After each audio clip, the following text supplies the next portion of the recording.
favor, vamos a iniciar en el día de hoy, vamos a iniciar la palabra, pero antes vamos a pedirle a nuestro Señor que nos añada favor y gracia. Padre, gracias, Señor, por esta noche, por un nuevo año, Señor. Gracias por la vida de mis hermanos que están aquí. Gracias por la alabanza, por la oración, Señor. Siempre podemos levantar nuestras manos, levantar nuestro corazón y nuestro clamor a ti, Señor, en tiempos de necesidad. En esta hora, Señor, te pedimos que tu palabra, Señor, sea en nosotros, entendiendo que no es tanto el instrumento, sino de quien viene la palabra, Señor. Por eso te pedimos favor y gracias, Señor, en esta hora. Háblanos, enséñanos tu palabra y guíanos, Señor, con toda sabiduría, Padre, en el nombre de Jesús. Amén. Gloria a Dios. En esta noche quiero compartir un tema muy importante. Hemos estado hablando acerca de la voz de Dios, la voz o la guianza del Espíritu, el sentir de Dios. Incluso hablamos acerca de la voz del enemigo. En esta noche quiero hablar bajo el tema la ayuda del Espíritu Santo. Y es posible que se parezca a clases anteriores que hemos traído, pero vamos a desarrollar esta enseñanza nos va a servir de repaso y también de muchas cosas que vamos a aprender. Yo creo que vayamos al libro de Lucas, capítulo 2, Lucas 2, verso 25.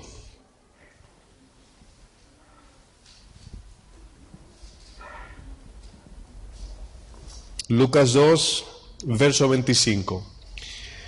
El contexto de lo que voy a leer, para no tener que leer el capítulo completo, es cuando llevan a Jesús, ¿verdad?, a la circuncisión, allá al templo, y en el camino allá se encuentra con Simeón en el camino. Y la razón por qué voy a leer esta parte es para que veamos la función del Espíritu, o algunas de las funciones del Espíritu, acerca de la ayuda del Espíritu para el creyente. Antes de leer eso, quiero decir lo siguiente. Una de las cosas que tenemos que poner atención como cristianos es que de la manera que Satanás opera, ¿verdad?, aparte del ataque directo, de susurrar a tu mente, ¿verdad?, hablarte, decirte cosas que ya hemos hablado acerca de la voz del enemigo, también debemos de ver de la manera que Satanás desarrolla su sistema terrenal, cómo él se maneja. Y de la manera que Satanás se maneja es que todo lo que él hace, lo hace con el fin, lógicamente, de destruir, de robar y matar, pero en ese caso me refiero a el fin de seducir nuestra carne. Satanás es experto en seducir nuestra carne. ¿De qué manera lo hace? Bueno, lo hace por medio al mundo, al sistema, por medio al no creyente. Por ejemplo, una persona que no tiene a Cristo, dice la palabra, está bajo las órdenes de Satanás. Entonces, de la manera que este mundo se está desarrollando y cada vez más, se está poniendo más hedonista. A lo que me refiero es, se está poniendo bien sensual o más sensual de la cuenta, al punto que todo lo que ahora vemos es a través de los ojos, de los sentidos, ¿verdad?, físicos, de los 5 sentidos. Y todo lo que vemos es atracción, ya sea por el teléfono, el internet, la ropa, la comida. Y a veces, anoche estaba viendo televisión y yo decía, wow, Señor, hay cosas que no son pecado, pero yo sé que hay cosas que tú directamente de padre a hijo le dices, ¿verdad?, no quiero que hagas eso, no hagas aquello. Y mi esposa y yo vemos programas, por ejemplo, de comida, ¿verdad? Y si yo les digo, ¿es malo ver ese programa? Usted diría, claro que no. ¿Qué tiene de malo ver un programa de comida? Pero estamos viviendo en tiempos donde la gente idolatra hasta la comida ya. Y si nosotros como creyentes no tenemos control, ver un deporte no es malo, pero excesivamente es pecado. Ver un programa de cualquier índole que no sea imprudente, si lo vemos al exceso, es un problema, es pecado. Y yo decía, wow, es un programa inofensivo, pero verdaderamente estamos viendo cómo nos están inyectando, bajo el sistema mundial, nos están inyectando una manera de pensar que no nos damos cuenta a veces. Y yo lo uso con este ejemplo.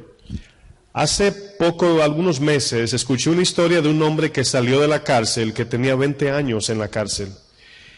Y cuando yo escuché esto, se me despertaron miles de cosas en la cabeza. Este hombre dijo, yo no estoy preparado para vivir en ese sistema. Prefiero volver a la cárcel, dijo. Y usted diría, wow, qué exagerado a lo mejor parecería, ¿verdad? Pero le voy a decir algo, nosotros hemos sido, de una manera increíble, programados mediante el celular a cómo ahora manejar todas las cosas de manera robótica. ¿Cuántos han ido al McDonald's y han usado la pantalla grande? Levante su mano. Bueno, ¿la han visto? Los que no la han usado, ¿la han visto? La pantalla grande que parece un celular gigante.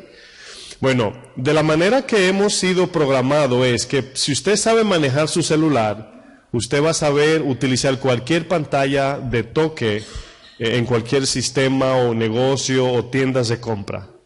Entonces, este hombre que salió de la cárcel no tenía este sistema y para él se le hace sumamente difícil porque usted y yo comenzamos con el celular grande, luego con el StarTAC, que si el Nokia, que si el Kyocera, y comenzaron progresivamente, nos fueron llevando, dándonos un curso de usar sistema operativo de un celular, al punto que hoy todo el mundo es un experto, hasta mi sobrinita de 2 años, 3 años lo sabe manejar bien.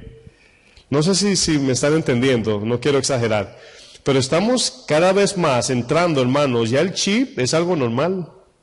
El chip que antes era un misterio, ay, la marca de la bestia, por ahí anda el chip normal. Hay un país casi completo que lo usa como si nada. Entonces, lo que les quiero decir es que estamos yendo tan rápido en este mundo, se está yendo tan rápido el tiempo y las cosas se están introduciendo en nuestras vidas tan fácil que a veces no sabemos qué es bíblico y no bíblico. Y por esa razón, el tema de hoy tiene que ver con esas cosas. Yo quiero que noten en este ejemplo de Simeón las funciones que el Espíritu Santo hace en el creyente, cómo el Espíritu nos ayuda. Acuérdense que el tema es la ayuda de ¿quién? Del Espíritu Santo, ¿verdad? Dice el verso 25, dice, he aquí, había en Jerusalén un hombre llamado Simeón, y este hombre, justo y piadoso, esperaba la consolación de Israel. Y luego dice, y el Espíritu Santo estaba sobre él. Ahora bien, si notan la posición del Espíritu en este caso, el Espíritu no había descendido todavía a morar en el creyente, sino que desde el Antiguo Testamento hasta estos puntos, vemos que el Espíritu estaba ¿qué? Sobre, ¿verdad? No estaba en, sino sobre. Y así mismo era con David, los profetas, etc. Nunca estaba dentro o en, sino sobre. Quiere decir, así como dice la palabra que cuando María recibió el mensaje del ángel, le dice el Espíritu vendrá y te investirá, o sea, estará, su sombra te cubrirá. Pero vemos que aquí dice que el Espíritu estaba sobre él, verso 26. Dice, y le había sido revelado ¿por quién? Por el Espíritu Santo. Ahora, aquí vemos una de las primeras cosas en esta historia de lo que el Espíritu hace. ¿Qué hace el Espíritu? Nos revela. ¿Qué significa revelar? Significa sacar algo que está oculto, algo que está en secreto, algo que el hombre no puede ver, ningún ser humano, ni siquiera el cristiano, a menos que Dios se lo revele. Entonces vemos la primera parte, que a este hombre se le reveló por medio del Espíritu Santo, que no vería la muerte antes que viese al ungido del Señor. Ahora, no le dijeron fecha, simplemente le dijeron, no vas a morir antes de verlo. Pero fíjense lo que dice el 27. Y movido, ¿por quién? Por el Espíritu. Ahora, ¿qué vemos aquí de segundo que el Espíritu hace? Nos guía, ¿verdad? Nos dice qué hacer. Entonces, primero, él recibe una revelación de parte del Espíritu. No especifica cómo, si fue una voz, un sentir, pero dice que el Espíritu le reveló. Y luego dice y movido. Ahora esa palabra, movido, significa, porque yo sé que en nuestro lenguaje parece ser como que lo empujó, ¿verdad? O estaba en el medio y le echó una manito, no. Movido es ese deseo, ¿verdad? Cuando usted, bueno, no sé si fue a ustedes que le hice la historia, que fuimos a Pensilvania, la obra que hacen bíblica allá en Sight and Sound, y cuando yo estaba allá, el Espíritu me movió a orar por alguien, al punto que no me pude contener, o sea, no es que perdí el control, sino era algo tan intenso que el Espíritu me dijo, ora por esa persona, y en el momento se lo comenté a mi esposa y no pude, por alguna razón, vergüenza o temor o dudas, no sé, el hombre volvió y me pasó por el lado y sentí la presión más fuerte. Y le dije al pastor con quien hablaba, le digo, no, ya no puedo aguantar más, tengo que ir. Entonces, eso significa, ¿a cuántos le ha pasado algo así? ¿Verdad? Eso es ser movido, es algo que no te puedes contener, pero lógicamente lo examinamos de que no es algo loco, porque mucha gente dice, bueno, cuando uno brinca y salta es el espíritu y no lo apagues. No, también uno tiene que examinar, porque yo me paré y dije, bueno, Señor, yo no lo conozco, ¿verdad? Examiné lo que estaba sintiendo y luego dije, bueno, para orar por alguien no es algo tan desorden, y fui, le dije, excúsame, no te conozco, pero tarará, ¿verdad? Le dije, me dice, no, mira, es de Dios, y se confirmó. Pero yo tenía un sentir en el corazón tan fuerte que no me podía controlar. O sea, no podía dejar de hacerlo porque me dolía el pecho, o sea, era como que, eso significa aquí ser movido. Ahora, ya cuando hay una relación con Dios, estas cosas se hacen normales, ya tú lo haces muy normal. Que a veces ni te llega a la mente decir, el Señor me movió, sino que lo haces naturalmente, pero ya sabes que es Dios. Y asimismo, dice, y movido por el Espíritu, vino al templo. Es como decir, ay, no sé por qué, pero tengo que ir al templo, ¿verdad? Dice, y cuando los padres del niño Jesús lo trajeron al templo para hacer por él conforme al rito de la ley, él, ¿quién es él aquí? Simeón, le tomó en sus brazos y bendijo a Dios. Ahora, ¿cuál es la tercera cosa que vemos aquí que el Espíritu hace? Ahí está la pregunta un poco, ¿verdad? ¿Cuál es la tercera? ¿Qué ven ahí? Dice, bendijo a Dios. Nadie puede llamar a Jesús Señor si no es ¿cómo? Por medio del Espíritu. Aún la alabanza es producida ¿por quién? Por el Espíritu Santo. Entonces vemos la tercera cosa que el Espíritu produce en Simeón. Dice, bendijo a Dios diciendo, ahora aparte de bendecir, él comienza también a profetizar, y se van a dar cuenta. Dice, ahora Señor, despide a tu siervo en paz conforme a tu palabra, porque han visto mis ojos, ¿a quién? Tu salvación. Miren, yo quiero que analicen por un momento, vamos a usar la mente por un momento en este caso. Él está mirando un bebecito, ¿verdad? Un niño, aquí, y está diciendo, mis ojos han visto tu salvación. Ahora, ¿cuántos se acuerdan cuando Juan el Bautista dijo, he aquí el Cordero que quita el pecado del mundo, ¿verdad? Eso fue una revelación del Señor, así como Pedro dijo, tú eres el Cristo. Son cosas que hacemos impulsadas por Dios, que hay veces, oigan bien, nuestro sentido común no lo capta. Simplemente lo hacemos y luego lo entendemos. ¿Cómo yo sé esto? Luego que Juan el Bautista declaró quién era Jesús, en la cárcel mandó a preguntar quién él era. ¿Se acuerdan de esa parte que mandó a sus discípulos diciendo, verdad, que si él era el Cristo? ¿Por qué pasó eso? Hay veces que Dios nos usa como instrumento, nos revela cosas. Esa revelación momentánea, por así decir, no nos establece como perfectos ante Dios. Sino que aún así, así como Pedro dijo, tú eres el Cristo, el Señor le llamó, y tú eres Satanás, en unos minutos luego. Porque son cosas que Dios hace por medio de nosotros. Y por eso es que no debemos de vivir en una revelación que nos dijo el Señor hace una semana, o en algo que pasó hace un año, sino caminar en la ayuda y la guianza ¿de quién? Del Espíritu Santo. O sea, no apantallarnos tanto, sí a pantalla, es casi imposible no sentirse tan wow cuando Dios hace algo a través de nosotros, es imposible. Pero no quedarnos asombrados allí y quedarnos inmovibles, es lo que yo quiero decir. Y fíjense lo que dice el 32, aquí la revelación, o la profecía, dice, luz para revelación a los gentiles y gloria de tu pueblo Israel. Este hombre está recibiendo una revelación y una profecía de parte de Dios. ¿Por medio de quién? Del Espíritu Santo. Entonces, yo quiero que ustedes noten que de la manera que nosotros los creyentes identificamos las cosas de Dios, conocemos las cosas de Dios, hacemos las cosas para Dios, sentimos ir a la iglesia, sentimos adorar o cantar, cuando lo hacemos de manera espiritual, es porque el Espíritu Santo lo produce en nosotros. A esto se refirió el Señor cuando dijo, y vendrá sobre vosotros el Espíritu Santo y tendréis poder. Y me seréis testigo en, ¿verdad?, Samaria, Israel, toda la nación, todo el mundo.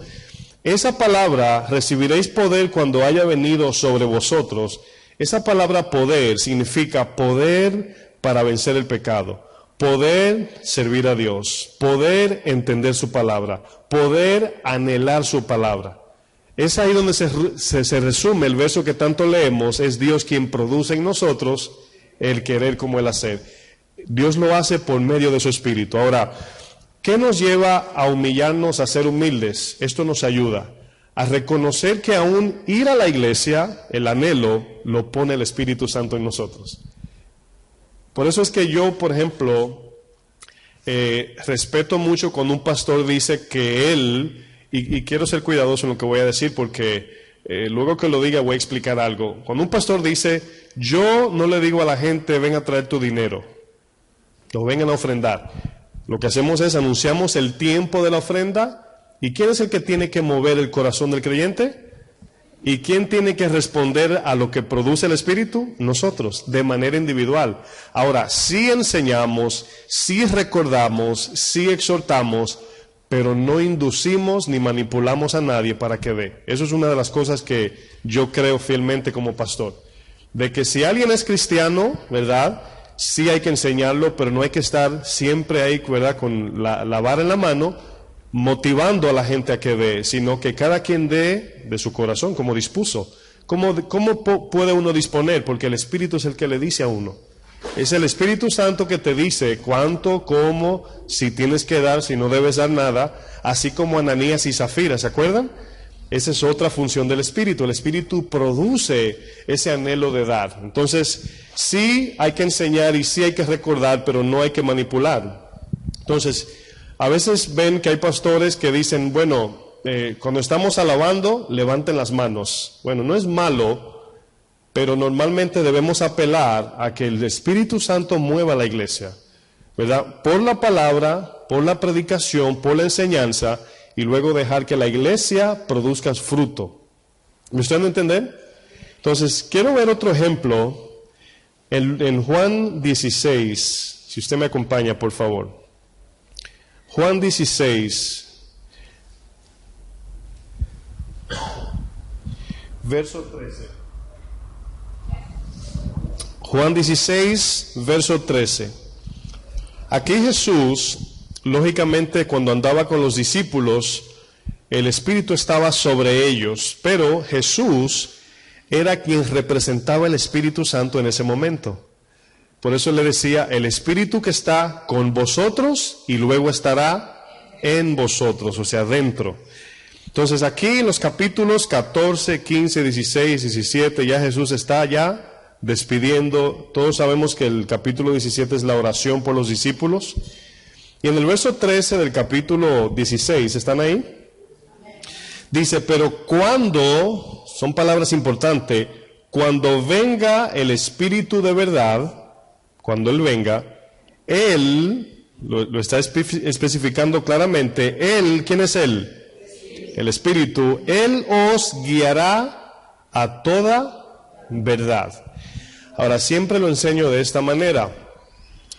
Cuando nosotros escuchamos a predicadores, maestros o cualquier cristiano que te comparte cualquier palabra, por buena reputación que tenga el predicador, debemos de ser cuidadosos en creer todo lo que dicen. Porque aún las personas que enseñan bien se equivocan. Entonces, cada uno de nosotros, si somos nacidos de nuevo, si hemos sido lavados por la sangre de Jesús, tenemos el Espíritu Santo dentro. Cada uno de nosotros. El cual nos confirma la verdad, es el que nos afirma en la verdad. Y dice el texto, cuando Él venga, el Espíritu le llama de verdad, dice, Él os guiará a toda la verdad. Ahora, ustedes notan que no dice a toda verdad en el sentido general, sino la verdad. La verdad, específicamente una verdad exclusiva. Dice, porque no hablará por su propia cuenta, sino que hablará todo lo que oyere y os hará saber las cosas que habrán de venir. Ahora, esta palabra, que el Espíritu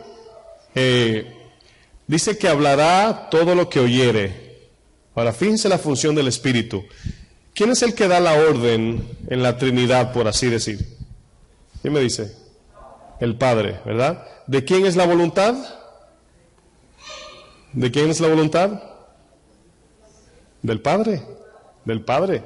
Entonces, en el orden que vemos, Dios es uno. Estamos viendo la función de Dios en la Trinidad. Estamos viendo cómo Dios se manifiesta. La palabra claramente dice, Dios fue manifestado ¿en qué?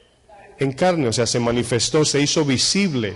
Si Cristo no hubiese venido, por así decir, nunca hubiésemos visto palpablemente a Dios. Entonces, Cristo es Dios encarnado. El Espíritu Santo es invisible. Dios es ¿qué? Es Espíritu. Entonces, estamos hablando a la explicación humana, tiene que ser explicado así. ¿Por qué? Porque si no lo explicamos, si la palabra perdón no lo explica así, estaríamos en nuestra mente, que aún así a veces se nos enrolla la cabeza. Pero ¿cómo es que Dios el Padre habla con el Hijo y el Hijo con el Padre y el Espíritu es el Creador? O sea, a veces nos confundimos porque lo separa en tres partes. Y siempre la palabra es muy clara cuando dice tres, dice son los que dan testimonio, pero esos tres testimonios es uno, es un Dios, ¿verdad? A Israel le dice, Israel, oye, Jehová, tu Dios, uno es, ¿verdad? Bueno, para no entrar en el tema de la Trinidad hoy, fíjense lo que dice el texto. Estoy al final del 13. Dice, sino que hablará todo lo que oyere y os hará saber las cosas que habrán de venir. Ahora, en el libro de Juan, hace una conexión a Génesis 1. Dice, en el principio era, ¿verdad? Y allí habla de tres cosas, del Padre, del Espíritu y de Jesús. En Génesis dice que cuando en el primer capítulo, ¿verdad? Dice, y creó Dios los cielos y la tierra y el Espíritu se paseaba. Y usted preguntaría, ¿dónde están los tres ahí? Bueno, dice que Dios Padre, por la palabra, el verbo y el Espíritu se paseaba. Esa es la creación donde vemos. Cuando vemos la palabra Dios en el hebreo, una de ellas es Elohim. Y esa palabra aparece como una traducción plural, refiriéndose cuando Dios dice descendamos, ¿verdad? Hagamos al hombre a nuestra imagen y semejanza. Se habla del Dios en plural por su función triple que tiene, su triple personalidad, pero es un solo Dios en esencia. Entonces, Dios, hermanos, envió al Hijo, el cual no era omnipresente, era omnisciente y omnipotente, pero no era omnipresente porque era de carne y hueso.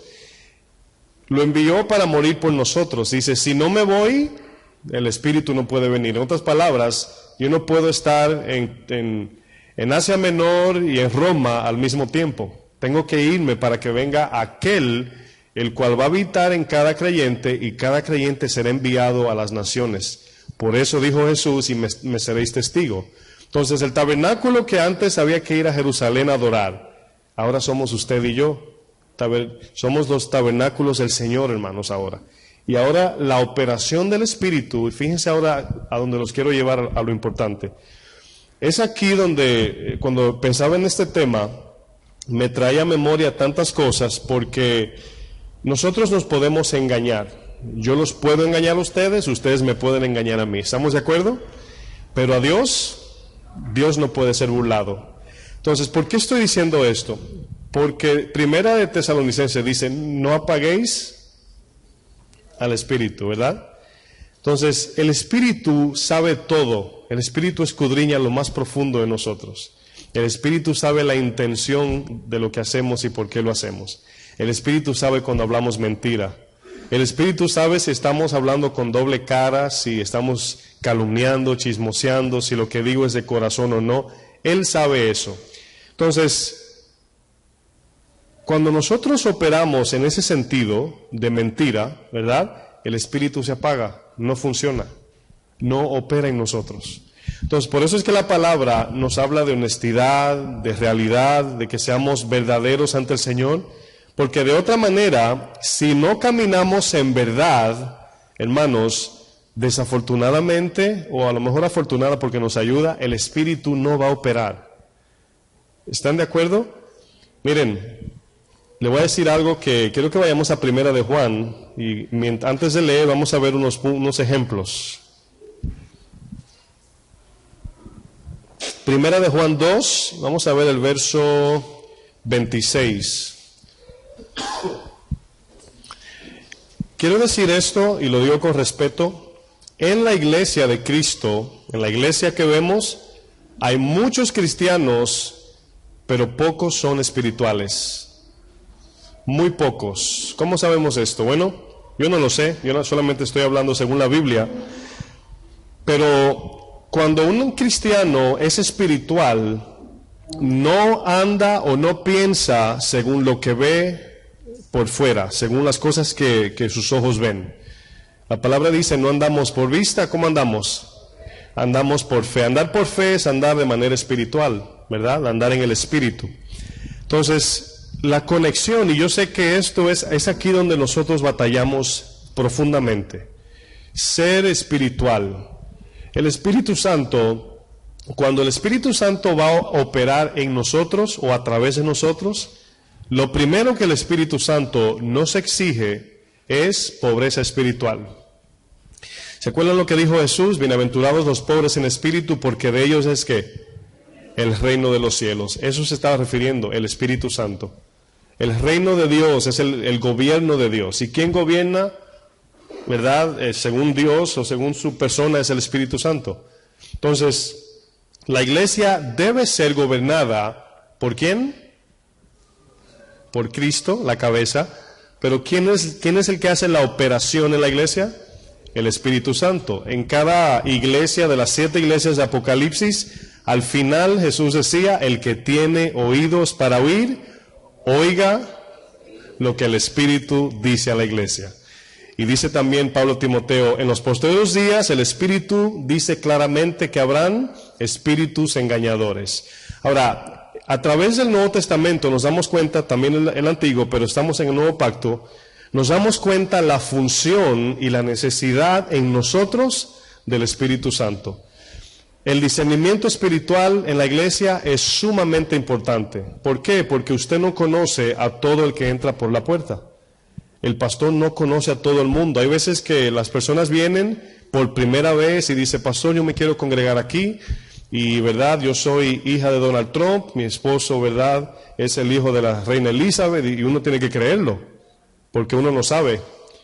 Pero el Espíritu Santo nos habla y nos dice, mira, lo que te está diciendo no es verdad.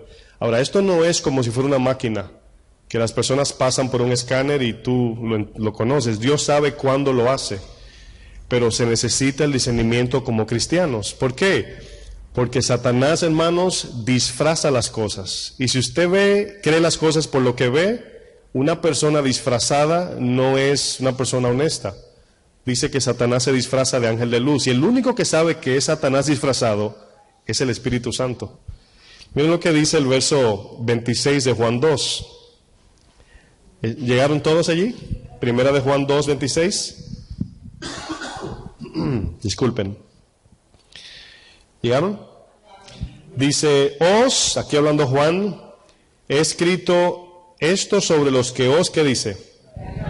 Engañan. Ahora bien, la palabra engañar se está refiriendo a cuando alguien viene con una apariencia, ¿verdad?, que no es.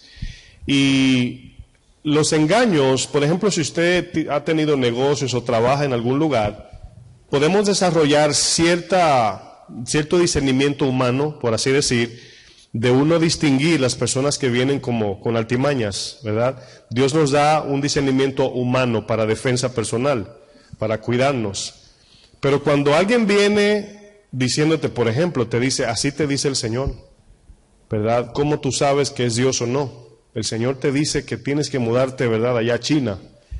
Bueno, ahí es donde la palabra nos enseña, en principio, dice, bueno, yo voy a orar y el Espíritu que te habló a ti me lo tiene que confirmar a mí. Así como a Simeón, ¿verdad? Entonces no es, ay, el Señor me habló, me voy, no. O sea, no somos inocentes. Tenemos siempre, cuando alguien dice, así te dice el Señor, se los he dicho siempre, está sujeto a examen eso. Siempre, hermano, siempre. Tiene que ser bíblico. ¿Están de acuerdo? Entonces, aquí vemos que esta palabra dice, os he escrito esto sobre los que os engañan. Y siempre digo esto, cuando hay muchos por ahí, y el YouTube está lleno, de quién es el supuesto anticristo. Y siempre la Biblia nos los enseña, hermanos. Nos vamos a dar cuenta el día que se aparezca, no antes de. El Espíritu, hermanos, nos va a decir. El Espíritu nos va a guiar, el Espíritu nos va a llevar a toda verdad. Entonces hay muchos videos que dicen que fulano de tal, que ya está aquí, que es europeo, que es chino, que es el hijo de Obama, que no sé qué. Y la iglesia a veces se ocupa en ese tipo de temas y no nos enfocamos en el diario vivir como cristianos para poder atravesar esos días si es que estamos aquí. Fíjense lo que dice el 27. Pero la unción que vosotros recibisteis de Él, ahora aquí hay dos palabras importantes, unción y Él. Hay que saber aquí cuál es la unción. Si nos vamos al Antiguo Testamento, la unción era solamente un aceite, ¿verdad? Que seleccionaba a un rey, a un sacerdote, a un profeta. Así como cuando enviaron a Samuel, ¿se acuerdan? Que llevó un cuerno y lo ungió con aceite. Entonces, eso se llama señalar. Señalar a alguien para una obra o separar a alguien para la obra de Dios. En los tiempos de los jueces, antes de los reyes, el Señor le llamaba nazareo. Los separaba, así como Sansón. ¿Se acuerdan la historia? Entonces, Dios separaba a hombres y mujeres para su obra y lo hacía con aceite. Esa era una de las señales. Pero ahora nosotros, ya usted no ve esa unción de aceite en ese sentido. Santiago dice, si alguno está enfermo, únjalo con aceite, ¿verdad? Y la oración del justo puede mucho. Pero ya no se unge, ¿verdad? Un pastor así con aceite, no es bíblico eso. Aquí vemos que cuando dice la unción que recibiste es la porción del Espíritu en nosotros. El Espíritu mismo cuando entró en nuestra vida nos apartó para el Señor, nos salvó, nos hizo nacer de nuevo. Y esa palabra unción, ahora usted y yo somos nazareos, somos sacerdotes, somos reyes, en el sentido bíblico y espiritual. Gobernamos por la palabra, somos enviados por Dios, etcétera, etcétera. ¿Me están entendiendo? ¿Sí o no? Ok, para saber que están aquí. Entonces dice, la unción que vosotros recibisteis de Él, ¿quién es Él? Aquí Cristo, ¿verdad? Cristo Jesús. Dice, permanece en vosotros. Acuérdense que la unción que estaba en el rey David no permaneció. El momento que él muere, ya deja de ser rey, ¿verdad? Pero en el caso de Jesús no. Dice, y no tenéis necesidad de que nadie os enseñe. Ahora, estos versos son importantes verlos con el contexto general de la Biblia, porque cualquiera puede decir, la palabra dice que ningún pastor me tiene que enseñar nada, sino la unción de Dios es la que me enseña. Y enseñar aquí se está refiriendo a lo que Jesús prometió en Juan 16, que el Espíritu nos va a enseñar la verdad espiritual que está escondida a los ojos del hombre. Esa es la única manera, como Efesios dice, somos todos de un bautismo, de un Padre, un Espíritu, ¿verdad? Pero ¿cómo es que podemos estar de acuerdo? ¿Verdad? No es poniéndonos de acuerdo, es los dos como cristianos, o ustedes y yo, conectados a una sola mente, la cual es la mente de Cristo. Entonces, esta palabra que está diciendo que no tenemos necesidad de que nadie nos enseñe es la siguiente. Yo soy pastor de ese grupo, no soy yo quien les enseño la verdad, yo les enseño la palabra de Dios y el Espíritu Santo nos lleva a toda verdad. ¿Me entendieron? O sea, yo no le digo, nosotros, Casa de Oración, tenemos la verdad absoluta, no. Nosotros buscamos la verdad, andamos en la verdad, enseñamos la verdad, pero cuando se habla de justificar la verdad, el Espíritu Santo es el único que hace eso.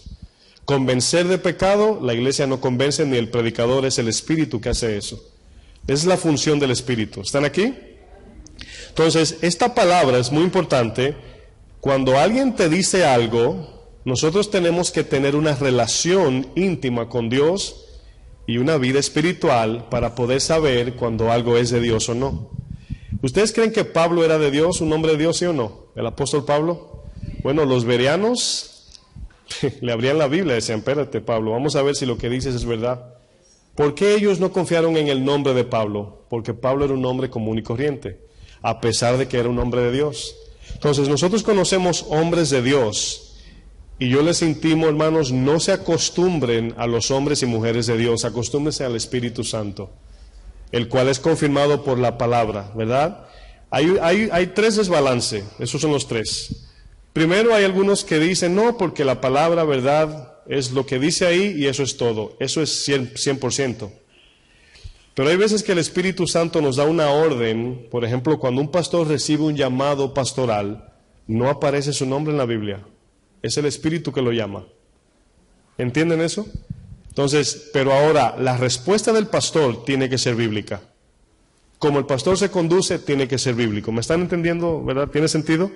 ¿Cuál es el otro desbalance? No, yo soy del Espíritu, la palabra a mí no me interesa, y ese es un problema. Porque entonces cuando alguien te dice, así te dice el Señor, o yo sentí de parte de Dios, y tú lo vas a examinar en la Biblia, y te dice, no, pero no aparece en la Biblia. Dice, no, es que tengo que ver lo que dice la palabra, porque si tú me dices algo que Dios te dijo, y contradice o altera esto, ya no es de Dios. Entonces, ahí está el balance. Ustedes pueden tener el sentir o la guianza del Espíritu, pero siempre debe ser bíblico. Nunca puede alterar o quitarle a lo que dice la palabra. Porque entonces sería lo que yo pienso versus lo que usted piensa. ¿Se imagina el lío en la iglesia? Entonces, la razón por qué hay tantas denominaciones es por eso. Tantas creencias raras es porque un pastor dice, yo tuve un sueño, hermanos, que Dios me mostró que yo iba a tener 10,000 personas. Y me mostró que ustedes cada uno me daban $500. Entonces, si ustedes creen en esa visión mía, ¿qué ustedes van a hacer? Se van a dejar engañar. Pero si usted dice, bueno, pastor, esa visión, no sé, la Biblia no enseña eso. En ningún lado en la Biblia usted ve a los apóstoles pidiendo así, ni a Jesús ni a nadie. Si eso es algo que el Espíritu mueve a la iglesia lo va a hacer sin el pastor manipular nada. Entonces, hay balances que tenemos que tener cuidado. Prosigo en el verso. Dice, la unción que recibisteis de Él permanece en vosotros y no tenéis necesidad de que nadie os enseñe, así como la unción misma, ahí está el Espíritu Santo, os enseña todas las cosas y es verdadera. Hacemos un paréntesis. Es posible que usted a lo mejor no haya tenido esta experiencia espiritual, o a lo mejor hay aquí personas nuevas en este sentido. Usted preguntaría, pastor, ¿cómo yo sé cuando el Espíritu me está moviendo o me está diciendo algo? Dios, en su sabiduría, hermanos, nos manda a que seamos cristianos prácticos de cada día. Por ejemplo, eso que me pasó a mí en el teatro, de que el Espíritu me movió y yo escuché al Señor hablarme acerca de la oración. Yo recuerdo, yo tengo 8 años caminando con el Señor. Si eso me hubiese pasado hace 5 o 6 años, a lo mejor estuviera confundido con ese sentir que Dios había puesto, porque no entendía. Pero a medida que uno va practicando la palabra de Dios y uno va respondiendo en obediencia cuando Dios nos guía, vamos conociendo más y más ese sentir que Dios pone en el corazón. Hay muchos anhelos del corazón que no proceden de Dios y parecen de Dios. Muchos, hay otros que no. ¿Nos vamos a equivocar? Sí, pero que esa equivocación sea creyendo que lo estamos haciendo para su gloria y no de manera voluntaria. Sí nos equivocamos. Hay veces que tomamos decisiones porque Dios puso algún sentir o nos está moviendo en una dirección y buscamos en la Biblia historias que se parecen a ellas y damos el paso y nos damos cuenta después de dar el paso, examinando el corazón, de que no haya malicia en el corazón, de que no lo estamos haciendo para nuestra gloria, y así vamos aprendiendo a ser guiados por el Espíritu Santo. El texto que leímos de Lucas, ustedes escucharon cuando lo leímos, dice que el Espíritu estaba sobre este hombre, y hay unos atributos que la palabra habla de él. Era piadoso, ¿y qué más? Y justo. Entonces hay una conexión de que el Espíritu moraba en este hombre por gracia, pero este hombre era piadoso. Andaba piadoso, allí andaba en santidad, andaba en la palabra, andaba buscando la santidad de Dios y era justo. Entonces, cuando la palabra nos enseña, vamos a ver un ejemplo en 1 Tesalonicenses. Fíjense aquí, estos textos de 1 Tesalonicenses 5, vamos al capítulo 5, vamos a ver aquí, fíjense lo que dice encima, vamos a leer el contexto para que tenga sentido.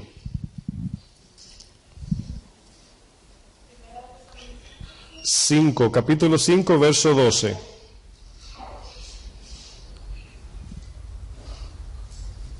¿Cómo dice su Biblia al subtema del verso 12? Pablo exhorta a los hermanos. ¿Cuál es la exhortación? Fíjense, es para que practiquen y anden en esto. Dice, os rogamos, hermanos, que reconozcáis a los que trabajan entre vosotros y os presiden en el Señor, ¿verdad? Los líderes, los que guían la iglesia. Dice, y os amonestan, que los tengáis en mucha estima y amor por causa de su obra. Y aquí comienza la lista. Tened paz entre vosotros. También os rogamos, hermanos, que amonestéis a los ociosos, que alentéis a los de poco ánimo, que sostengáis a los débiles, que seáis pacientes para con todos. Mirad que ninguno, que dice, pague a otro mal por mal, antes seguid siempre lo bueno, unos para con otros y para con todos. Estad siempre gozosos, orad sin cesar, dad gracias en todo, porque esta es la voluntad de Dios para con vosotros en Cristo Jesús. Y luego dice, no apaguéis al Espíritu. ¿Saben por qué dice esto luego, hermanos? Porque quien produce todo esto es el Espíritu. El querer, el gozo viene de ¿quién? Es un fruto del Espíritu el gozo. ¿Están de acuerdo? Cuando viene una ofensa, oigan bien esto, es importante. Cuando alguien te ofende, tu carne y tu espíritu, si eres cristiano, te van a hablar los dos. Tu carne te va a decir venganza, ¿verdad? Y tu espíritu te va a decir perdona. Cuando tú respondes al Espíritu, la llama del Espíritu Santo sigue encendida. Pero cuando tú no respondes a la obediencia de lo que el Espíritu te está diciendo, viene a suceder lo que dice el 19, apagas el Espíritu. ¿Cuántos se acuerdan de las 10 vírgenes? No se acuerdan, ¿verdad? Jesús allí habla de la lámpara y el aceite para tener las lámparas ¿cómo? Encendidas. El Señor está usando allí un ejemplo que a nosotros, lógicamente, podemos decir que es a Israel, pero es un ejemplo en principio para todos. Ese ejemplo de tener aceite en la lámpara significa en nuestra práctica de la palabra. ¿Cómo le echamos aceite a la lámpara, hermanos? Claro, en literal es fácil. Pero espiritualmente, hermanos, es caminando cada día en la palabra, respondiendo en la palabra. Cuando viene una situación a tu vida, te van a venir las dos opciones: peca o no peques. Y cuando comenzamos a caminar y a responder a la palabra, hermanos, estamos con nuestras lámparas llenas. Y por esa razón el Espíritu, hermanos, sigue siéndose más vivo en nosotros. La palabra, la oración y la adoración. Es lo que encontramos en el tabernáculo, hemos hablado un poquito de eso. En el lugar santo, el candelabro, la mesa del pan y el altar de incienso. La palabra, la oración y la adoración, ¿verdad? Adoración les había dicho que no es cantar, es obediencia, ¿verdad? Con la vida. Y aquí es donde yo uso el ejemplo del 19, dice, no apaguéis al Espíritu, y luego dice, no menosprecies la profecía. Pero fíjense lo que dice, hermanos, está en orden. ¿Por qué dice no menosprecies la profecía? Porque a veces Dios da palabra. Hay veces que Dios da palabra de profecía, aunque no seas un profeta. Por eso dije que ahora, nacidos de nuevo, tenemos la oportunidad donde Dios le puede dar una palabra a alguien, y es una palabra profética. Fíjense el orden, hermanos, es importante. El 19 dice, no apagues al Espíritu. ¿Cómo lo apagamos? Desobedeciendo las anteriores, ¿verdad? Pero luego viene el Espíritu y te da una palabra para alguien. ¿No es cierto que da miedo eso? ¿A quién le da miedo cuando Dios te dice, dile esto a fulano? ¿A quién le ha pasado eso, que Dios le ha hablado así en ese sentido? ¿Solamente la hermana Doris, María? Yo sé que algunos tienen temor de levantar la mano, pero Dios nos mueve a decirle una palabra a alguien y da miedo. Y dice, no menosprecies las profecías, pero fíjense lo que dice luego, el 21, examinarlo todo y retener lo bueno. Absteneos de toda especie de mal. Si ustedes se dan cuenta, en estas prácticas que Pablo está compartiendo, nos está hablando de un examen del corazón y una práctica de vida espiritual. Esto es lo que nos hace, hermanos, afinar el oído cuando Dios nos habla. Vamos a leerlo nuevamente desde el verso 16 en adelante, del 15 en adelante, para que tenga sentido. Dice, mirad que ninguno, que dice, pague mal por mal. O sea, aquí está la imagen de Jesús, hermanos. Jesús, cuando le maldecían, no contestaba con maldición. Ese es el ejemplo. Dice, antes seguid siempre lo bueno unos para con otros y para con todos. Esos son la exhortación de Pablo. Estad siempre gozosos. Orad sin cesar, o sea, siempre. Dad gracias en todo, porque esta es la voluntad de Dios para con vosotros en Cristo Jesús. Y esa es la exhortación que nos está dando, que andemos en esto. Ahora, antes de usted seguir, yo quiero que usted mire la primera palabra de cada versículo después del 15, la primera palabra. En el 15, ¿cuál es? Mirad. Esa palabra es una orden, está en imperativo si lo ven, mirad. La del verso 16, ¿qué dice? Estad, es una orden. La del 17, orad. La del 18, dad. ¿Se dan cuenta que son órdenes dadas? ¿Lo notaron? Entonces ahí está la obediencia a eso. Eso es lo que nos ayuda a no apagar el espíritu, hermanos. Y luego que dice, no apaguéis al espíritu, se está refiriendo a eso. Dice, no menosprecies las profecías, examinadlo todo, retened lo bueno, absteneos de toda especie de mal. Aquí es donde el Espíritu, hermanos, siempre va a estar con nosotros, guiándonos, ayudándonos y siempre con nosotros, llevándonos de la mano. Ahora quiero agregar esto. La obediencia al Señor, desafortunadamente nosotros, porque somos seres humanos, siempre que tenemos que hacer algo, naturalmente nuestra mente se va al beneficio seguido. Decimos, voy a hacer esto, pero quiero saber qué hay para mí. Es lo primero que pensamos. A medida que vamos madurando en el Señor, vamos viviendo una vida en santidad, en justicia, en misericordia, de amor. Vamos reconociendo, a medida que vamos creciendo, que el Espíritu Santo nos llena de todo eso que el corazón anhela, y nuestra obediencia, hermanos, será más fácil, más fácil, o menos difícil si le queremos decir. ¿Por qué razón? Porque cuando estamos obedeciendo a esto, hermanos, cuando andamos en el Espíritu, estamos llenos de amor, de gozo y de paz. Y ya no estamos quejándonos. Acuérdense que los pleitos tienen que ver con una demanda. Cuando usted pelea con alguien o critica a alguien o paga mal por mal, usted está demandando algo que su corazón anhela. Pero cuando estamos en obediencia, hermanos, el Espíritu nos llena de su gozo, de su amor. No podemos perdonar sin amor. No podemos estar en paz sin ser pacificadores. ¿Están de acuerdo? Entonces, Dios nos habla primero. Yo hice una pregunta de cuál es el requisito inicial del Espíritu en nosotros para Él operar y fluir de manera en paz. ¿Cuál yo dije? Pobre en espíritu. Lo primero que el Espíritu exige en nuestro corazón es pobreza espiritual para poder fluir en nosotros. Es una de las dos veces que Jesús dice, porque de ellos es el reino de los cielos. Y más adelante habla de la persecución, porque necesitamos de su ayuda cuando somos perseguidos. Aquí, hermanos, nos estamos dando cuenta acerca de la ayuda del Espíritu Santo, como Jesús prometió, dice que Él nos guiará, ¿qué? A toda verdad. Vamos a hacer un recuento de lo que hemos hablado. Hemos estado hablando en esos días de la voz de Dios, del sentir de Dios, incluso hablamos de la voz del enemigo. A medida que usted y yo vamos estudiando la Biblia, vamos aprendiendo más la palabra de Dios, vamos entendiendo más la mente de Dios, las cosas que a Dios le agradan y las cosas que a Dios no le agradan. Al crecer en ese entendimiento, vamos teniendo una mejor perspectiva cuando nos habla el enemigo o cuando Dios nos habla.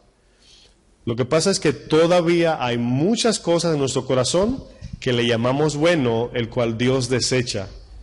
Y cuando el enemigo te habla en ese idioma de aquello que la carne le agrada, se hace imposible distinguir las voces.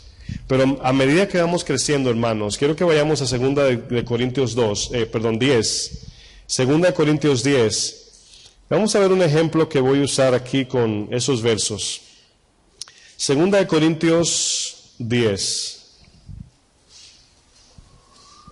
Es importante nosotros tomar en cuenta la necesidad como cristianos del Espíritu Santo. ¿Ustedes creen que hay cristianos carnales? ¿Existe eso en la iglesia, sí o no? Sí, hay carnales y hay cristianos espirituales. En Romanos 8 se da cuenta. Vamos a leer en un momento. Claro que sí. ¿Pedro nunca hizo una carnalidad después de cristiano? Sí, es posible. Lo que pasa es que Primera de Juan nos enseña que el cristiano lo hace la práctica, claro, el nuevo nacimiento, pero Primera de Juan, perdón, cuando habla de hijos de Dios y hijos del diablo, se está refiriendo a la práctica, aún siendo nacidos de nuevo. Y en este verso de 2 de Corintios 10, verso 3, fíjense lo que dice. Dice, pues, aunque andamos en la carne, y esta palabra aquí no está hablando de carnalidad, está hablando de andar humanamente. Todavía estamos en este cuerpo físico, ¿verdad? Y si yo les pregunto, ¿cuántos de los que están aquí ven el mundo espiritual? Ustedes me dirían que sí, ¿lo ven o no lo ven?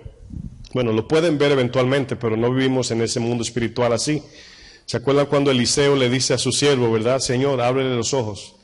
¿Por qué? Porque es otra región, es otro lugar, es algo totalmente cerrado a los ojos humanos.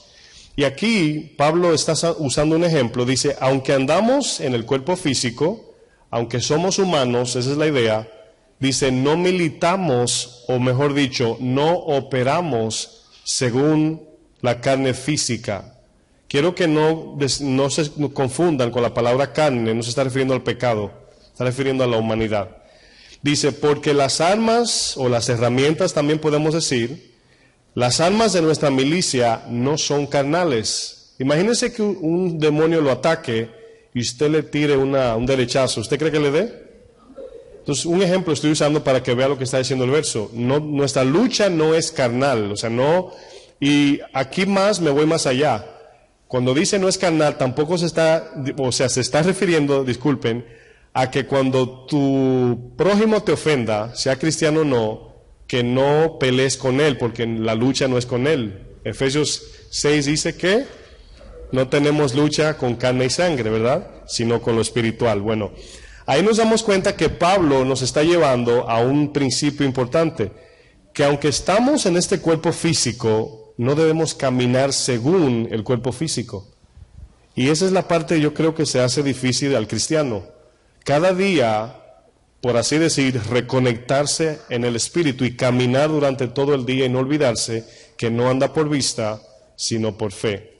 Entonces, cuando andamos por vista, el Espíritu Santo no opera a menos que sea para redarguirnos, reprendernos o una obra que Dios quiera hacer según su soberanía, pero no está operando en conjunto con nosotros. ¿Me doy a entender? Dice, voy a retomar el 4. Porque las armas de nuestra milicia no son carnales, no son humanas, sino poderosas en Dios para la destrucción de fortalezas, derribando argumento y toda altivez que se levanta contra el conocimiento de Dios, y llevando cautivo todo pensamiento a la obediencia a Cristo, y estando prontos para castigar toda desobediencia, cuando vuestra obediencia sea perfecta. Ahora, si ustedes notan, la guerra espiritual, si le queremos llamar así, se efectúa en nuestra mente, ¿verdad? En nuestros pensamientos. Ahí es donde Satanás implanta su semilla. Pero también ahí es donde la palabra de Dios entra. Si nos damos cuenta, no sé si recuerdan el texto de Santiago que dice, recibir la palabra implantada con mansedumbre y desechar toda malicia. Entonces, estamos en una constante guerra, hermanos, de dos pensamientos. Por eso es que el texto, si usted se da cuenta, en el 6, dice, estando prontos para castigar toda desobediencia. La desobediencia, hermanos, para el ser humano es algo agradable. Desobedecer a Dios para el ser humano es agradable a la carne. Por eso dice castigar la desobediencia. Por ejemplo, si yo le digo, usted le toca trabajar el lunes, y yo le digo, mira, yo conozco a tu jefe, a tu patrón, si me permites, le puedo pedir un día libre para ti. ¿Te gustaría? ¿Sería para ti un castigo eso? Hasta se ríe, ¿verdad? Claro que no, sería un deleite eso, sería algo bueno. Pero si yo le digo, le voy a decir a tu jefe que te añada más hora de trabajo, ¿qué usted diría? Que no, porque eso es un castigo, eso es más trabajo. Entonces la palabra aquí, si ustedes notan el 6, prontos para castigar, significa que Obedecer, hermano, duele. Eso es lo que está diciendo el texto. Castigar una desobediencia es como el niño pidiendo el juguete y le dices que no. Esa es la carne. Ahí es donde el Espíritu Santo quiere guiarnos, quiere fortalecernos, quiere darnos dirección, pero es dependiendo de a quién le estamos respondiendo en obediencia. ¿Sí me doy a entender?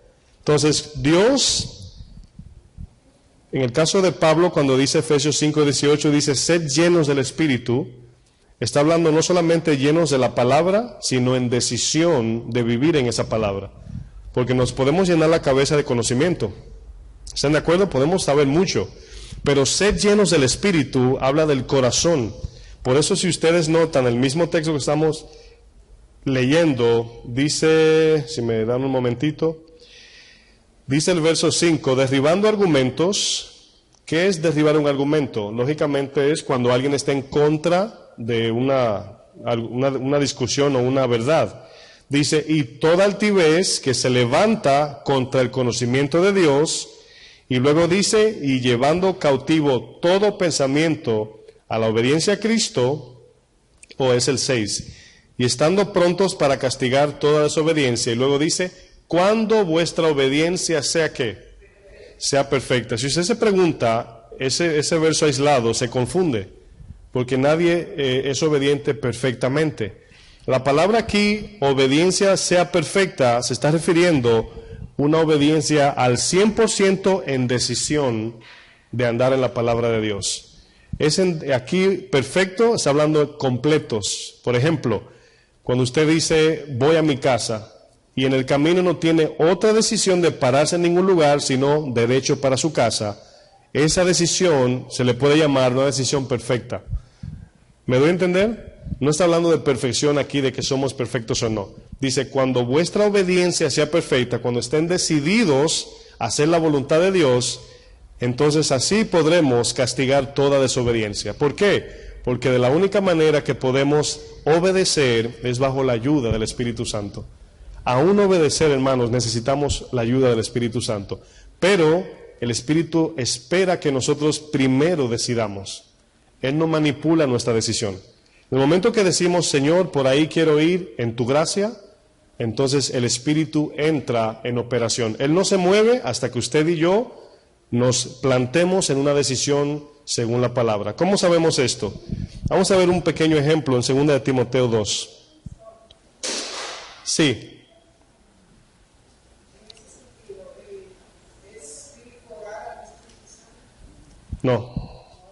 No, porque el problema es que a veces en nuestra mente dividimos a Dios en pedazos. O sea, siempre Jesús nos enseñó a orar al Padre como hijos, somos hijos. Por eso, 1 de Juan dice, como hijos de Dios, como hijos de Dios, siempre es como hijo.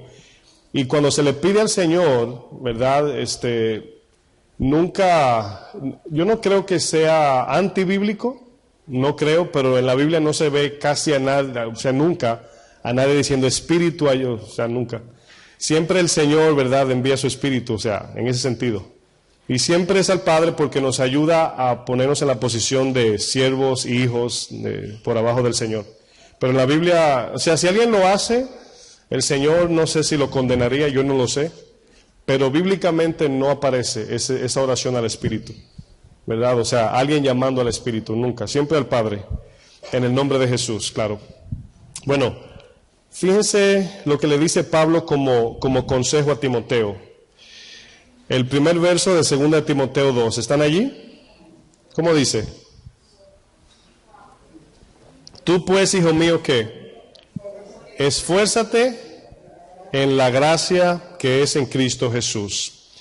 ¿Qué le está diciendo Pablo a Timoteo? La palabra esfuérzate es la palabra endunamis. Y significa estar dentro del poder de Dios para poder operar. Por ejemplo, eso es muy, a veces es complicado explicarlo, pero es muy fácil en práctica.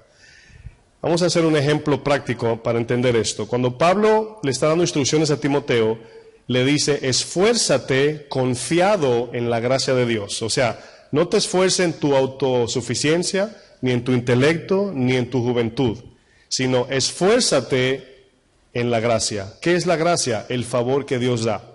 El favor es el poder por medio del Espíritu Santo en este caso. ¿Se acuerdan cuando Gedeón ganó la batalla? ¿Sí se acuerdan de esa historia de Jueces 6 y 7? Bueno, Gedeón sabía que él ganó esa guerra, ¿fue gracias a quién? A Dios. Cuando David censó, ahí Satanás vino para que David pensara que él ganaba las batallas por sus fuerzas y no por la gracia de Dios. Entonces, cuando Dios, siempre decimos esto, cuando Dios le dice a Josué, vas a Jericó a pelear con los de Jericó, nunca se ve el Señor diciéndole, afila bien tu espada y toma tu escudo y etcétera. No, le dice, no te apartes de mi palabra y yo estaré contigo.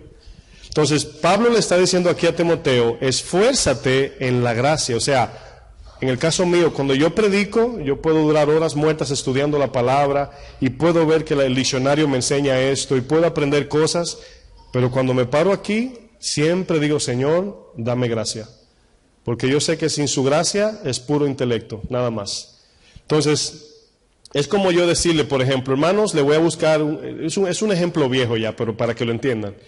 Le voy a dar un trabajo para que recojan 1000 toneladas de arena. Ya ustedes saben el ejemplo. Aquí tienen la pala mecánica y tienen la pala de mano. El que coja la pala de mano me está dejando saber que lo está haciendo en su fuerza. Pero se le está dando una pala mecánica, una pala hidráulica para levantar la arena con más facilidad. Entonces, está demostrando que puede sin ayuda. Entonces, cuando servimos a Dios y Dios ve en mi corazón o en el suyo, que usted lo está haciendo porque usted es bueno y es inteligente o tiene mucha fuerza, ahí es donde Dios lo deja solo. Dice que Él mira de lejos al soberbio y da mayor gracia al humilde. Entonces, por eso fue que hablé del primer requisito del Espíritu. ¿Era cuál? Pobre espiritual. Cuando nosotros, dice el Señor, que un corazón contrito y humillado no lo desprecia. Entonces Dios mira mi corazón en el momento que estoy en su servicio y Él está mirando si estoy siendo autosuficiente o si estoy confiado en lo que Él hace a través de mí. Entonces cuando Pablo le está hablando a Timoteo, le dice, esfuérzate en la gracia que es en Cristo. Todo lo que hagas, reconoce que es Dios quien te da la fuerza, quien te da la sabiduría, quien te anima, quien te da el deseo de servir, quien pone en ti el querer como el hacer. El momento que eso se olvida, a lo mejor podamos hacer 1, 2 o 3 obritas bonitas, pero ya Dios se fue. ¿Por qué? Porque Dios no quiere nada con soberbios. Entonces, ahí es donde entendemos, vamos a ver otro verso y ya terminamos. Ahí vemos cómo Dios, hermanos, nos envió su Espíritu, porque usted y yo no tenemos ni un pelito de gato, ¿verdad?, de hacer bien para Dios. Es Él el que opera a través de nosotros. Vamos a terminar con Romanos 8, verso 26. Les aseguro que necesitaremos una segunda parte de esto, ¿verdad?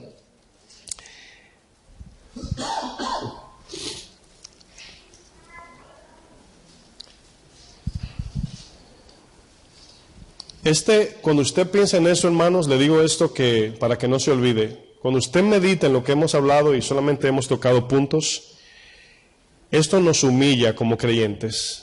Porque el hecho de usted decir, si yo les digo, hermanos, cuando usted dice, vamos a la iglesia, ese anhelo lo puso Dios ahí. El buen deseo lo produce Dios. Y usted dice, wow, si Dios produce eso, imagínese a lo que Dios le llama desobediencia. El que Dios produzca en ti, el servirle, y tú digas, no quiero hoy, Señor. A mí me da miedo eso, de verdad. O sea, no lo estoy intimidando, pero es la verdad. Cuando yo sirvo a Dios, por ejemplo, yo estoy a veces cansado y un día libre quiero, pero hay cosas que hacer y el Espíritu está ahí llevándome a hacer lo que tengo que hacer. Y suponiendo que yo no haga nada, quizás usted hasta lo justificaría y dice, no, es bueno que el pastor se tome un día libre, no es nada, pero Dios no lo ve así, porque Dios me mandó. Entonces, lo que el Espíritu produce en nosotros y no lo respondemos, dice Santiago 4:17, que pecado es saber hacer lo bueno. Saber ahí es, hermanos, que el Espíritu nos dice qué tenemos que hacer y le decimos que no. Eso es pecado. Olvidando mentir, robar, matar, fornicación, todo eso. El hecho de no hacer lo que Dios nos manda, dice la palabra, es pecado. Fíjense lo que dice aquí, hablando de la ayuda del Espíritu, Romanos 8:26, un texto que usted conoce ya. Dice, y de igual manera, el Espíritu, ¿qué dice? Nos ayuda. Ahí es donde tenemos que tomarnos tiempo y de pensar de qué manera nos ayuda. Cuando en Lucas 11, o creo que es capítulo 17, dice que uno que tenía un siervo lo mandó a hacer un trabajo y hace una pregunta. Jesús dice, ¿tiene su amo que darle las gracias al siervo? Sino más bien le llama ¿cómo? Siervo inútil. ¿Por qué? Porque hizo lo que tenía que hacer. Entonces, cuando usted y yo, y es aquí donde Dios se magnifica en nuestro corazón, hermanos, en aquel día a los fieles el Señor les va a entregar galardones. Y en ese día usted, no sé ni qué mente le va a llegar a uno ahí, pero Dios nos va a entregar galardones, pero usted va a saber que no fuimos nosotros que los ganamos, fue Cristo. Nada más, solamente de pensar eso, uno dice, wow, Señor, o sea, si yo voy al cielo y me dan una esquinita ahí con una silla y una mesita para comer, contento, porque es un regalo, no merecemos eso ni siquiera. Y vivimos en una era exigente, por eso fue que comencé hablando del sistema, cómo se está desarrollando. Estamos siendo muy exigentes, hermanos, y cristianos, a veces estoy con hermanitos y los oigo hablar, digo yo, wow, Señor, cuídanos. Bien exigentes estamos. Dice el verso 26, y de igual manera el Espíritu nos ayuda en nuestra ¿qué? En el buen español, debilidad parece ser como que puedo pero poco. Y debilidad aquí es la palabra enfermizo, que no puede levantar ni su propio brazo. ¿Cuántos se han dormido sobre su brazo alguna vez? Y de repente se levanta y el brazo le cae en la cara. ¿A cuántos le ha pasado eso? ¿Verdad? Se le murió el brazo. Espiritualmente sin Cristo así somos. Imagínense eso, hermanos. Esa palabra debilidad significa enfermizo, una persona que no tiene fuerzas para nada. Dice, el Espíritu nos ayuda en nuestra debilidad. Dice, pues que hemos de pedir como conviene, y fíjense la palabra aquí, pedir. ¿Saben lo que habla de pedir aquí? El deseo del corazón. Los deseos del corazón, hermanos. Hasta eso, el Espíritu tiene que poner el bien para que nuestro deseo sea bueno. El nuevo nacimiento consiste, una de las cosas es esta, que produce en nosotros el querer adorar a Dios, el amar la palabra. Usted nos ha preguntado cómo es posible que venimos a recibir la palabra y la palabra lo que hace es confrontarnos y al otro día queremos más. Porque ese anhelo, hermanos, la palabra confronta la carne pero alimenta el espíritu. Es el espíritu que está anhelando la palabra, no la carne. Y aunque nos vamos a lo mejor a veces ofendidos y la palabra es dura, está confrontando la carne, pero el espíritu se está alimentando. Y hay una parte de nosotros que está diciendo, necesito más de eso, y ese es el espíritu. ¿Amén? Dice, pero el espíritu, ¿dónde ando? Dice, pues que hemos de pedir como conviene, no lo sabemos. Pero el espíritu mismo intercede. Ya estudiamos esta parte, ¿se acuerdan? ¿Qué es interceder? Que se pone entre nosotros y Dios, y cuando usted dice, Señor, una mansión, y el Espíritu le dice, santidad, Señor. Ese es interceder allí. O sea, traduce nuestra intención. Ahora, lógicamente, si usted no pide las cosas del cielo, por eso Jesús dijo, buscad primeramente el reino de Dios y su justicia, y lo demás el Señor lo añade. Lo demás es aquello que necesitamos en la tierra para cumplir su propósito. No fama, casa, carro, etcétera, ¿verdad? Dice, no lo sabemos, pero el Espíritu mismo intercede por nosotros con gemidos indecibles. Lógicamente el lenguaje del Espíritu y Dios no lo entendemos, mas el que escudriña los corazones sabe cuál es la intención del Espíritu, porque conforme a la voluntad de Dios intercede por los santos. Ahí está el Espíritu haciendo el trabajo que usted y yo no podemos hacer. Cuando entendemos esto a esta magnitud, hermanos, tomamos más en cuenta el Espíritu, respetamos la obra del Espíritu y siempre andamos con esa mentalidad de humildes y pobres en espíritu para que nos ayude. Yo siempre me imagino en mi mente el Espíritu, ¿verdad? Como las bicicletas de delivery, así es que yo lo veo. Usted y yo damos los primeros pedalazos y luego se puede acelerar porque ese motorcito no tiene fuerza para arrancar de cero. Tenemos nosotros que primero comenzar a obedecer y el Espíritu entra en función con nosotros. Mientras estamos sentados, el Espíritu no nos va a empujar. Amén. Vamos a ponernos de pie para concluir ahí. Tendremos una segunda parte de esto. Padre, gracias, Señor, por tu bondad, tu gracia, tu misericordia para con nosotros, Señor. Hemos visto algunos puntos nada más de la ayuda del Espíritu Santo en nosotros, Señor. Hay tantas cosas que queremos aprender y queremos tener claras para no perder tiempo ni mucho menos ofender tu palabra, Señor. Yo te pido que mis hermanos y yo, Señor, podamos tomar esto muy en cuenta, Señor, y caminar en la luz, el cual el Espíritu nos va llevando, Señor. Tu palabra nos enseña que tu palabra es lámpara a nuestros pies, pero luego dice que es lumbrera en nuestro caminar. Y en ese verso nos damos cuenta, Señor, que en el avanzar es donde el Espíritu enciende la luz. Pero mientras estamos parados, estamos en fe muerta, Señor. No hay operación de tu poder en nosotros. Estamos con las lámparas sin aceite y así no queremos andar, Señor. En este año que acaba de entrar, Señor, debemos de poner como meta, Señor, y como prioridad crecer en esa relación espiritual contigo, Señor. Que no apaguemos el fuego del Espíritu en nosotros, sino que sigamos adelante en obediencia, Señor. Ayúdanos, guíanos y danos siempre, Señor, el sentir santo de tu voluntad. En el nombre de Jesús. Amén. Que el Señor les bendiga, mis hermanos.